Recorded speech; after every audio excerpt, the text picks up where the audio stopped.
हे Jimmy, मैं सुने तेरी दादी दी पहुंच बहुत दूर तक है। स्कूल च बच्चे गल्ला करदे ने कि तेरी दादी ने कोई गोलियां फड़ा के जांदा। मेरी दादी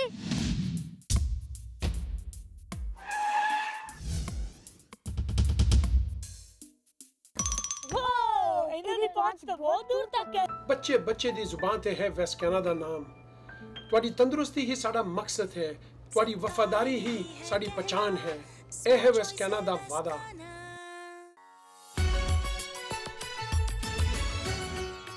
Once again, welcome back to the program. Sex and Spirit series ਅਸੀਂ ਇੱਕ ਸ਼ੁਰੂ ਕੀਤੀ ਸੀ ਜਿਸ ਵਿੱਚ ਕਿ ਕਿਸ ਤਰੀਕੇ ਨਾਲ ਸੈਕਸ਼ੂਅਲ ਐਜੂਕੇਸ਼ਨ ਜੋ ਹੈ ਸਾਡੇ ਪਰਿਵਾਰਾਂ ਵਿੱਚ ਆਵੇ ਅਤੇ ਉਸ ਨੂੰ ਸਪਿਰਿਟ ਨਾਲ ਜੋੜ ਕੇ ਯਾਨੀ ਸਪਿਰਿਚੁਅਲਿਟੀ ਨਾਲ ਜੋੜ ਕੇ ਅਸੀਂ ਇੱਕ ਚੰਗੇ ਸਮਾਜ ਦੀ ਸਿਰਜਣਾ ਕਰ ਸਕੀਏ। ਇਸੇ ਸੰਬੰਧ ਵਿੱਚ ਕੈਲੀ ਮੌਂਗਾਜ਼ੇਬ ਜਿਹੜੇ ਕਿ ਇੱਕ ਮਾਸਟਰ ਫੈਸਿਲਿਟੇਟਰ ਹਨ, ਵਰਚੂਸ ਪ੍ਰੋਜੈਕਟ ਨਾਲ ਸਾਡੇ ਨਾਲ ਆ ਕੇ ਸਾਂਝ ਪਾਇਆ ਕਰ ਰਹੇ ਨੇ ਪਿਛਲੇ ਕੁਝ ਹਫ਼ਤਿਆਂ ਤੋਂ। ਅੱਜ ਅਸੀਂ ਗੱਲਬਾਤ ਕਰਾਂਗੇ ਕਿ ਘਰਾਂ ਵਿੱਚ ਬੱਚਿਆਂ ਨਾਲ ਕਿਉਂ ਜ਼ਰੂਰਤ ਹੈ ਕਿ ਸੈਕਸ਼ੂਅਲ ਐਜੂਕੇਸ਼ਨ ਹੋਵੇ, ਉਹਨਾਂ ਨਾਲ ਗੱਲਬਾਤ ਹੋਵੇ ਤਾਂ ਕਿ ਉਹ ਕੁਝ ਨਾ ਕੁਝ ਉਸ ਤੋਂ ਸਿੱਖ ਸਕਣ। Let's welcome Kelly to the program. Welcome to the program. Thank you, Harpreet. Thank you. Pleasure having you again. Thank you so much. So last time what we talked was about the overall, in this series we have started from the scratch as to how there is this taboo, this topic is a taboo and nobody wants to discuss about it. We discuss in detail.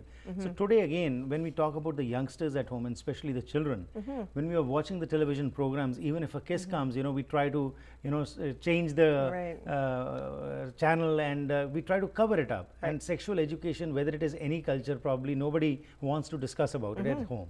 So why do you think there is a need that we should talk to our children about this particular topic? Well, as we've discussed before, there's a lot of moral dangers out there when it comes to sexuality. There's a lot of images and messages that are very detrimental to our children's well-being. And we are living in kind of a sandwich generation where we come from parents who probably didn't talk openly to us about sexuality, but we're living in a time where we must talk to our children. We must break through that silence and that discomfort and be willing to be a little bit uncomfortable in talking about it, just in order to open up the lines of communication. Now again, now is the age group, when should that start? Because again, it's a very situation whereby you are also very much concerned, though we know that our children do not know anything, but probably with the advent of technology everything is at their fingertips also. So what would be your recommendation to start this kind of talk, when they should start?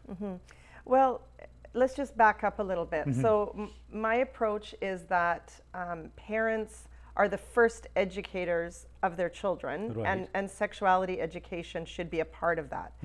So starting from a very young age, it's the attitudes that we have in the home about who we are as sexual beings. So are we discomforted? So again, sort of going along the same themes as we've been talking about, Harpreet, all this time, is just to raise our awareness as adults about how we've been impacted. What kind of attitudes are we promoting within our own family? And maybe some of those need to shift. So because there's, I'll reiterate, there's nothing wrong with sex or sexuality. We are sexual beings. It's just how that sexual energy is used. And that's the message we want to get across to our kids as they get older and older. There are different stages and ages that children need more and more information. So at a younger age, it's really answering questions as they come up, and using those teachable moments, whether the TV or the internet or something brings that up, using those teachable moments to educate your children on your values and your perspective on those things. So we'll talk in details about this, but before that, in the schools also some kind of sex education is given to the children. So with your experience and talking to the parents and to the children also, do you feel that it is appropriate what is being told over there, and is that enough or not? Well, it's definitely not enough, because I think what happens is those people who go into the schools are limited in what they can talk about. I think it's very important. Education is very important. Education reduces the risk of abuse. We definitely need to be talking and educating our kids about this. There's no question. However, going back to the parents as the first primary educators, because you can't separate out sexuality education and values. And yet the educators at the school are in a position of doing that. They can't really teach values, although they are teaching values by what they're teaching.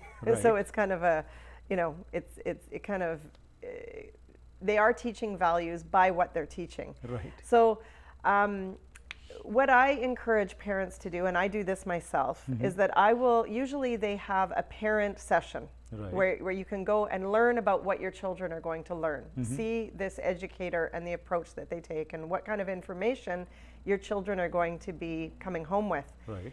And then that allows me to, first of all, decide, is my particular child ready for this information or not? Maybe I choose not to have my child go to that session.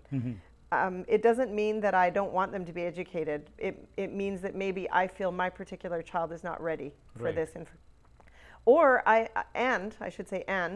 also want to be prepared for questions to continue that line of conversation when my child comes home. Right. So I think it's important that parents get involved, they become aware themselves of what that curriculum is that's being taught at the schools, but then the parents are going to supplement that and be available to have further discussion with their kids. That's right. And aligning those values with that sexual education is the most important thing. But that only can be addressed if one is aware as to what is to be taught, how much is to be taught, and what kind of atmosphere and environment you have to create before starting this dialogue. So in this, again, with your experience today, as I said, you know, let's start from the younger kids to the elder kids. So how should that dialogue begin? Because ultimately you cannot just ask a child, come sit down and let's discuss about it. So how to start that dialogue whereby some kind of, you know, the gap which is existing on this particular topic needs to be, you know, reduced?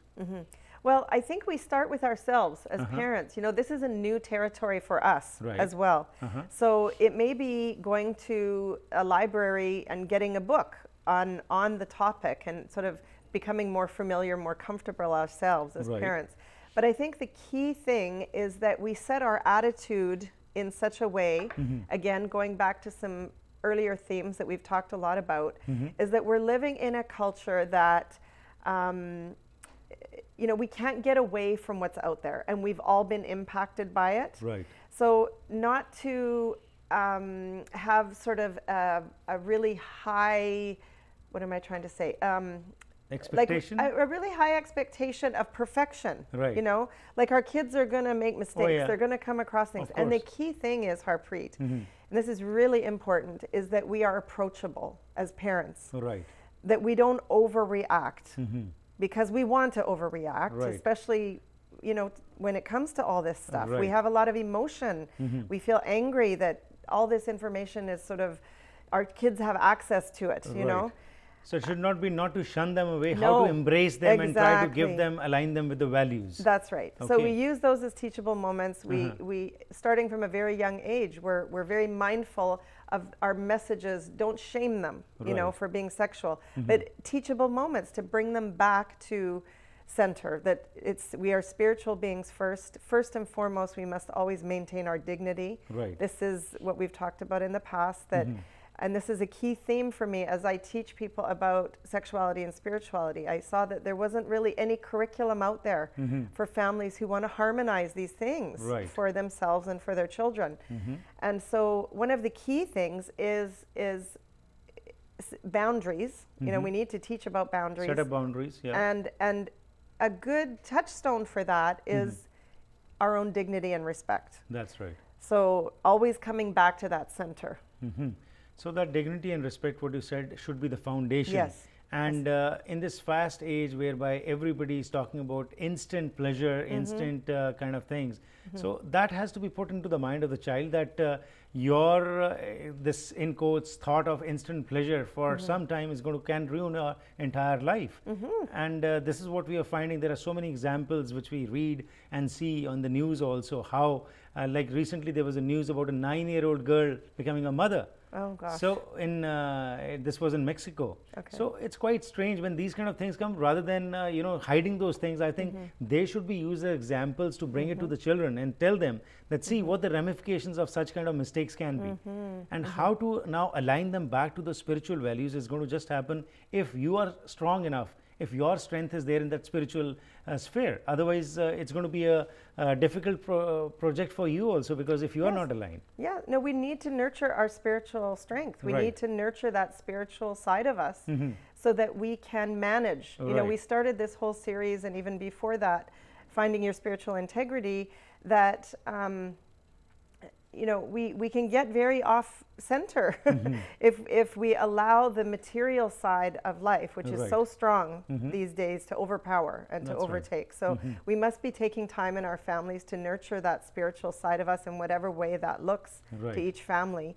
But to be having those conversations and reflecting back to the children their reality, that you are a spiritual being first, that you have, you know, we all have this sense of integrity that we can keep coming back to, that we need to use our self-discipline and sometimes our courage to say no to the peer pressure, to you know, to be mindful about who our friends are, because that matters, who we hang around with, because they have an impact on us. Absolutely. You know, so there's lots and lots of conversations that parents can be having with their kids that relate to a sense of sexual well-being. So I'd like to talk about some examples also, but we'll go for a break, and then how the parents, and is it the responsibility of the father or the mother to take this initiative, or as a joint parents, you know, they should come forward and talk about this. We'll discuss after this break.